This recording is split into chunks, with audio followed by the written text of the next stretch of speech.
let's get this bastard gannon. I am gannon to talk about and explore my feelings with regards to the rather forced and pandering revelation that I am surprised I'm even doing this because there is so much required pre-knowledge here. This is Strange Tales, issue 7. This was a split feature book starring Coke and Pepsi and Doctor Strange. Strange Tales lasted 19 issues, and this one is unique in that rather than having a 10-page Cloak and Dagger story and then a 10-page Doctor Strange one, it is one full story with the two of them crossing over. The Defenders, or this writer's version of the Defenders, they are in it too. With that said, this is still split up into part 1 and part 2, and the two separate creative teams for the regular stories handle each part, but it is one big story. First, we have what would be the Coke and Pepsi part, which is by Bill Bungalow. I am not a fan of Coke and Pepsi. I think they are stock characters at best. So instead, I will talk about Strange Tales and this book's other writer, which is Peter Gilbert. Him writing this book is following two things. First, he was writing The Defenders, which he got cancelled with issue 152. He was rewarded for killing off that long-lasting title by being given the position of writer on Doctor Strange's book, which likewise he got cancelled after 10 issues. This time though, they kept Doctor Strange around, and they did this book so that Peter Gilbert could gift us with more of his bad Doctor Strange stories, where Doctor Strange is an immoral arsehole, betraying every friend and every ethic he has as a character. The general idea is that Doctor Strange starts using black magic, and he honestly lets an innocent person die. He doesn't try to help him.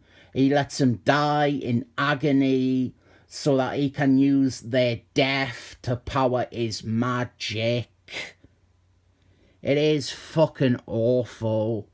Peter Gilbert tanked everything he wrote. He never had any handle on any character.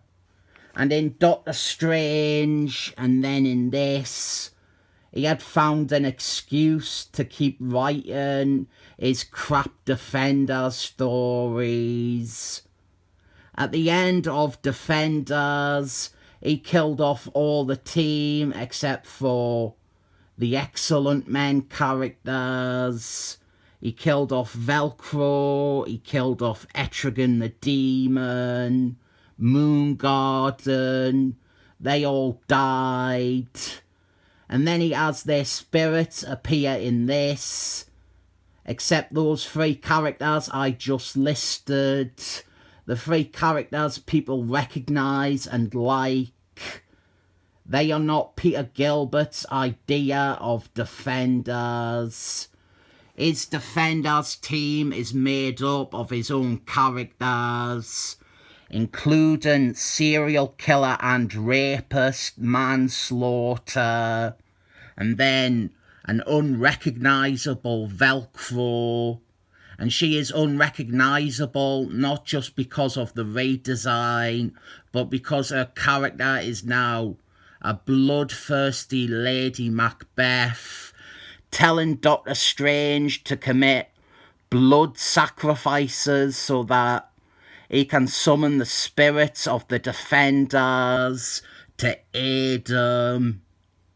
I'll tell you what, I would be livid if I committed a ritualistic killing to summon the Defenders and I got a fucking out-of-character Velcro and 3 Peter Gilbert characters, 2 of which were on the team for a single issue, the final issue. This is actually one of the few tolerable issues of the Peter Gilbert, Doctor Strange and Defenders forces. Doctor Strange and Coke and Pepsi, they team up to fight a common enemy, Nightmare Man.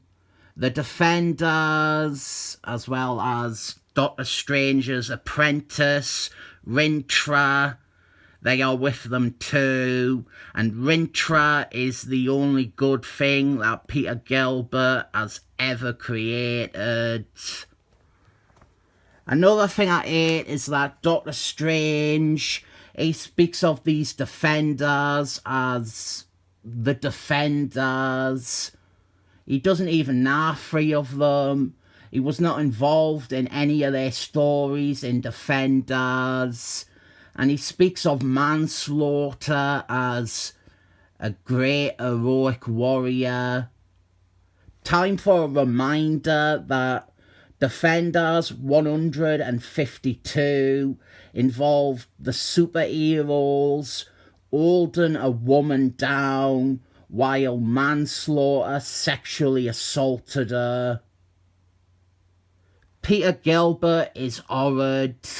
You put Peter Gilbert on a book and you are guaranteed that it will not last. He has terrible ideas. He takes dumps on characters like Doctor Strange and argues that he's doing an insightful story exploring new ideas. His own creations lack any personality or purpose beyond being plot vehicles. He ruined the Defenders. He ruined Doctor Strange. And now we have finished the part by Bill Bungalow, having exclusively talked about the writer of part 2. Here is Nightmare Man, and they are going to fight him.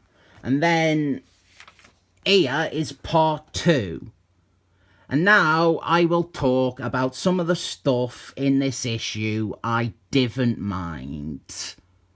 I am not a fan ever of split books like this.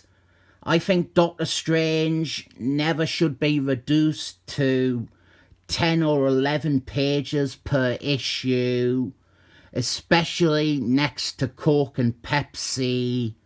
So this issue, doing something different and bringing the 2 of them together, I like that. I think this even almost succeeds at being a decent excuse to bring them together. I didn't think that they are 2 things that cannot work together, and I think using the Defenders as a bridge, that is good. Coke and Pepsi can work as part of a Defenders team, or a Defenders team like this where the Defenders team fucking sucks, so Coke and Pepsi help boost its standing a bit. But reading this by itself this time, it still isn't great. It works best as a respite and a relief from the terrible stuff that surrounds it. I think an issue or 2 after this, Doctor Strange removes his own eye to perform some more dark magic. That is why Doctor Strange has an eye patch in SeaWorld Attacks. He didn't lose his eye in battle. He sacrificed his own eyeball to perform blood magic or whatever. Truly an awful Doctor Strange run. And a lot of it is just Peter Gilbert finding excuses to keep telling stories about his own characters. Like Manslaughter, who is irredeemable, and Interloper, who is fucking terrible. He was in like 2 issues of Defenders. He showed up to explain the plot, and then he was just one of them in Time to Die and be immortalised forever as a noble warrior spirit like this. There is a separate story, again by Peter Gilbert, in Avengers Spotlight, that is about Moongarden and Etrigan souls, but it is predictably terrible. And these ones that came first make no reference to their absences.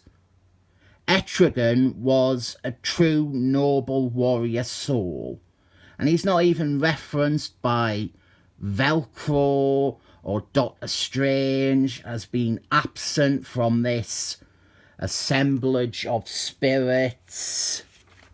So they beat Nightmare Man, a combination of Doctor Strange and Coke and Pepsi. They defeat him, which is about right for this book. And it can return to its usual low quality next issue. I obviously didn't recommend this. Its only charm is as an acceptable mercy when reading the rest of Peter Gilbert's stories. I will say I do honestly like the idea here of having an issue of a double feature like this crossover and let us have one longer story. And maybe having Bill Bungalow write Doctor Strange and those Defenders characters in part 1 of this, maybe that makes them and the story feel less terrible. I don't know. I have to give it 7 thumbs up. It's still not good, but at least Cutlass and Typhoon are not in it.